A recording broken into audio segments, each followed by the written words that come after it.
Hi, hello everyone, and welcome to Programming in Java section.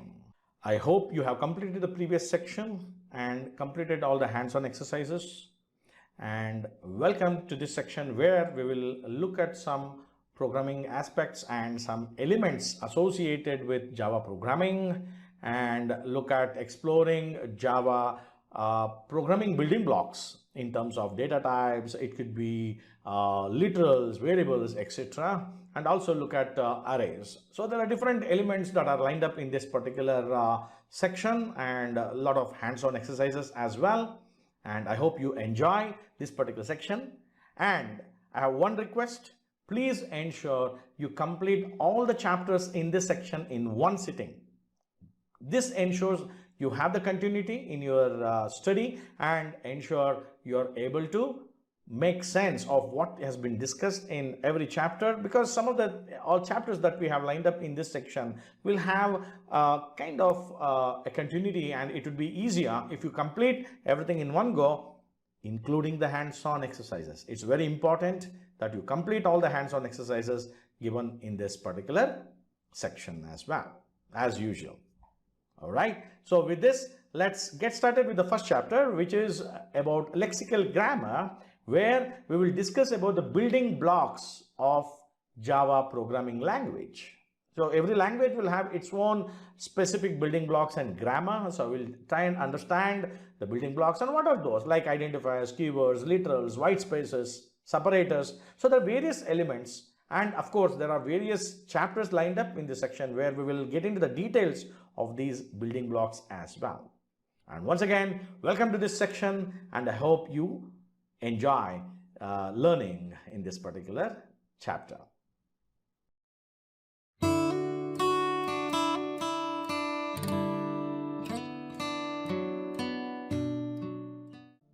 Lexical grammar is the basic building blocks of Java language. So Java is a strongly typed language, which means as a developer, you have to use certain elements of the Java grammar and ensure that it goes through the proper compilation. So if there is any error in those specific grammars that you are supposed to use or mandatory, you will get an error, compilation error. So which means that when you are writing a program, you have to follow certain rules.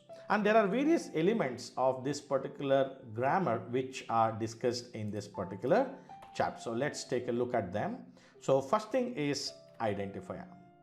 So identifier is the name that we give to classes, methods, and variables. So whenever you write a class or whenever you code a method, so you have to give a name for that particular class, a method, or if you use certain variables. So they all must start with a letter or underscore or dollar sign. So these are the three elements which are supported. You cannot use any other things. Say for example, you cannot begin a method beginning with say euro symbol. No, it's not supported. Okay.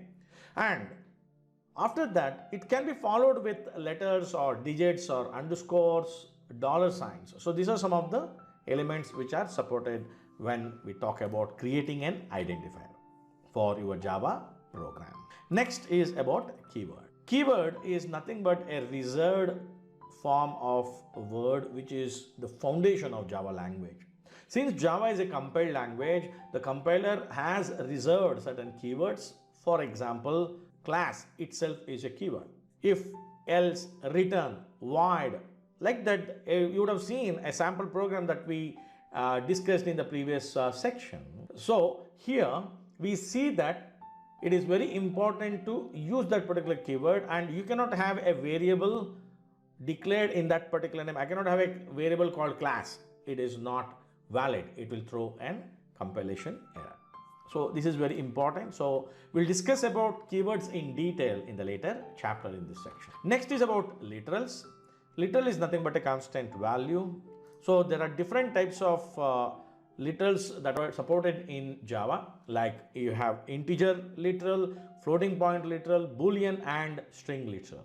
So we do have a separate chapter for this as well, where we will discuss in the later chapter in detail. Next thing is about comments. So there are three types of comments.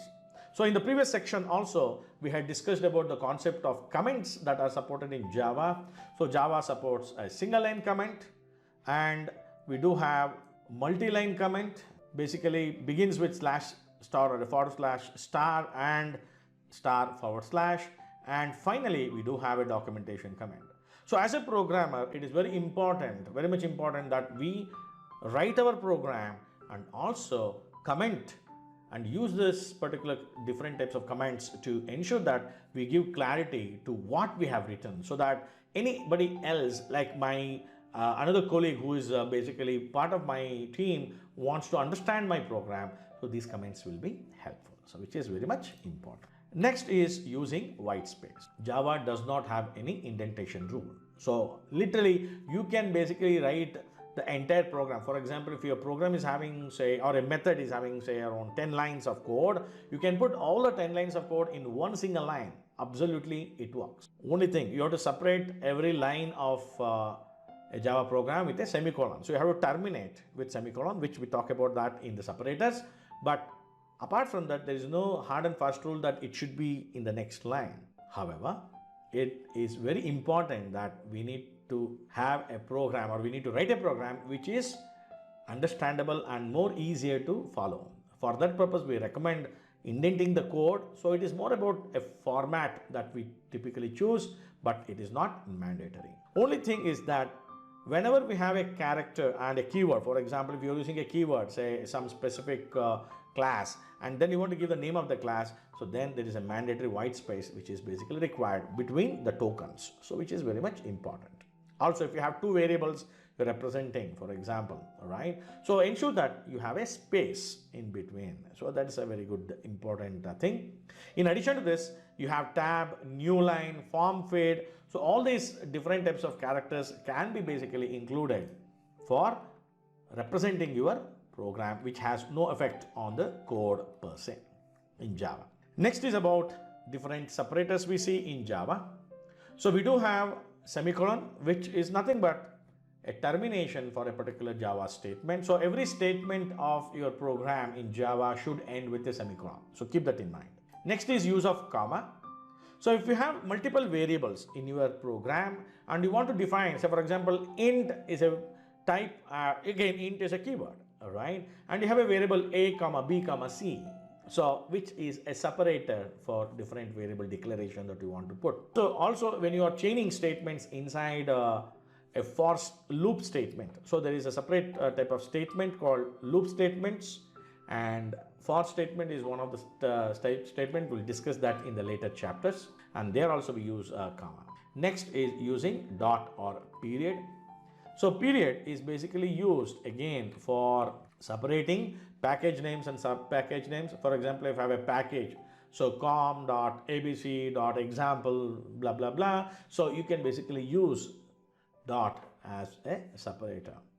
You could also use a dot for invoking a particular method of a particular object. So if you have an employee object, dot set first name, dot get first name. So dot is a very important thing. You can also use it for representing or invoking a variable of a particular class also. So this is very much useful. Next is parenthesis. Parenthesis basically whenever you have a list of parameters for your method, we have seen that like in a main method, we encapsulate the main method parameters of a particular method is put inside a parenthesis, and we do use parenthesis in expressions. For example, we do have control statements which we'll discuss later, and there also we use to represent a condition, we put that condition within an expression where we have parenthesis, and if there are multiple expressions, we basically have an option to use multiple parentheses, and we can use the parentheses for defining the precedence as to which particular expression has to be evaluated first. So this is again an indication for the compiler to first define the precedence and then execute the code accordingly. Parenthesis is also used for casting different data types, which we'll discuss in the later chapter in detail. Next type of separator is using braces. So we use arrays, and if you have an array, again array is another special data type which we'll basically be discussing in the later chapter. So we have a separate chapter for discussing about arrays, and if we want to define an array and initialize the values of an array, we use braces or flower bracket, another way to call it.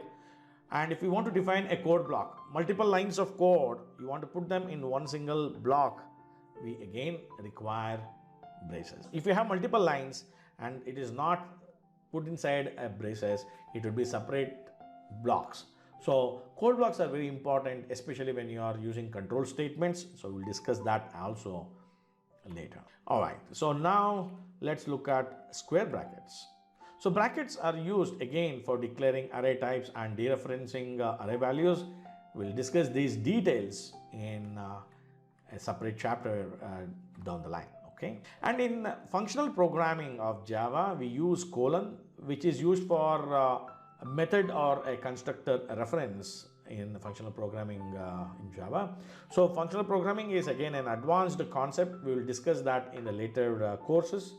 And there again we will basically use this. Ellipse is another type of a separator which is used for indicating a variable number of arguments for a particular method, which indicates variability, which means I can have a method which can take multiple arguments. So if I'm not sure how many arguments are there, for example, so let's take a simple example like I want to pass certain parameters. So let us say multiple commands I am passing. So I don't know how many commands are passing or how many values I am passing. So I can also put that as a variable argument and I can pass multiple elements and that will be recognized as an array and given to the program. And only one such type of a variable argument can be used in a particular method, and that also should be the last element of the method in Java. Next is @sign, which is used for representing an annotation. So annotation is also another advanced concept we'll discuss in the later chapter. So these are the different elements and foundational building blocks of Java lexical grammar. So in the next chapter, we will discuss about keywords, where we will look at different types of keywords that are there in Java.